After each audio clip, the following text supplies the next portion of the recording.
Ramogi TV. Urwadhi nyime gi weche motende koda mago maga ng'anyo kaachiel kod kwedo ng'anyo pachoka kama ng'anyo mosebed kibago kod jo Azimio la Umoja One Kenya medo kelo liet mar siasa ka piny owacho umo igi piny ni onge ng'anyo machielo mabiro timore to jo Azimio to ramo ni gidhi nyime kod ng'anyo machakore tich adek nyaka tich abich. Penjo koro en ni to en ng'a mabiro go bade piny mondo liet mar siasa okwe thurka. Kata obedo ni kidieny mar 37 mar pend chik mathurka oyango malong'o ratich oganda ewi kaka ginyalo chwalo ng'ur margi koting'o bago ng'anyo mamuol. Amen mar wach kindi jo siasa koro muoch e kindi jotelo e wach ng'anyo ka jatend piny William Ruto ramo ni onge ng'anyo machielo madhi timore pachoka to jo Azimio to koni Ruto okeo firi ma ikwayo rusa ewi ratiro ma katiba omiyo jopiny. Mimi nataka niwaambie maandamano haiwezi tena kufanyika katika hii taifa letu la Kenya. Hiyo wanasema Wednesday, hiyo wanasema sijui lini, hiyo maandamano haiwezekani. Haiwezekani. By Kenyans demonstrating, they are simply exercising their constitutional right.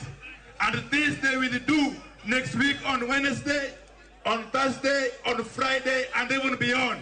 Jopinyo kudwa rusa kum Ruto. Teko martamo ji ni Ruto wacho ogokore. Ogai mar Azimio Raila Odinga kokalo andika to ramo ni gibiro dhi nyime kod ng'anyo kaka ne gisechano kendo ni ok gibi ywa ng'ich kaluwore kod buok ma piny owacho buogigo. Singo Raila ni onge ringo biro e kinde ma jalup jatend piny Rigathi Gachagua to umo yie piny ni ngang' ok gibi yie tim mar Raila usikogo mar temo mino bad piny owacho ka jatend kweth manok e od bura mamalo kendo jaod bura ma Ugunja Opiyo Wandayi okoni lot mar pek mar ngima marewo jopiny emomiyo giwuok oko ma okamen e kind Raila kod jatend piny William Ruto. The issue of Raila blackmailing the people of Kenya must be sorted once and for all. And this blackmail, this is the last time he is attempting. It will not work. We will not allow him. The current dispute in the country is not between Ruto and Raila. It is between Ruto and the people of Kenya who have felt cheated.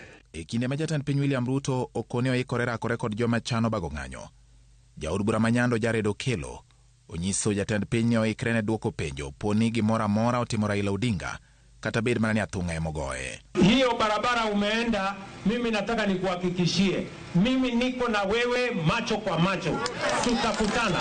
Anything that will happen to Raila, up to and including but not limited to catching cold, attacked by flu, we will have to take the blame at the doorstep of William Samoei Ruto. Raila Odinga to lieko ni sirikal osichugo kweth moro mar obila ma ok ni kod paro maber gi jo Kenya madhi ng'anyo. Ka koro bad riwruok mar pinje piny mangima mochung' ne ratich oganda mong'ere kaka United Nations Human Rights okoni gidwaro ni otim twak ma uyanga ewi midhiero mar uchumi kod ng'ure weche mag siasa mondo manyo mabiro kelo ber ne jo Kenya duto. Jalup jatend piny Rigathi Gachagua wuok tung' mosuo gi dwaro moro amora matemo lombogi mondo gigwel Raila e twak. We shall not give in to blackmail and let the advisors ambayo wanasunguka sisi kujaribu kutuambia ati tuongee na yeye ati apoeshwe. Anapoeshwa yeye kwani ni mtoto?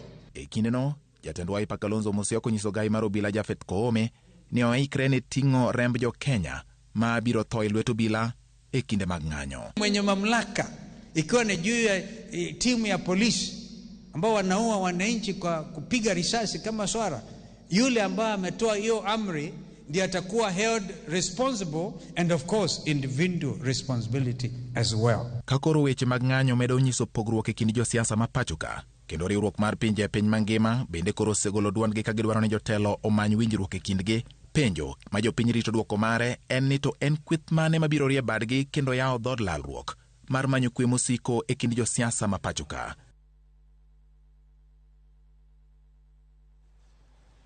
Kapodong yo mago mag siasa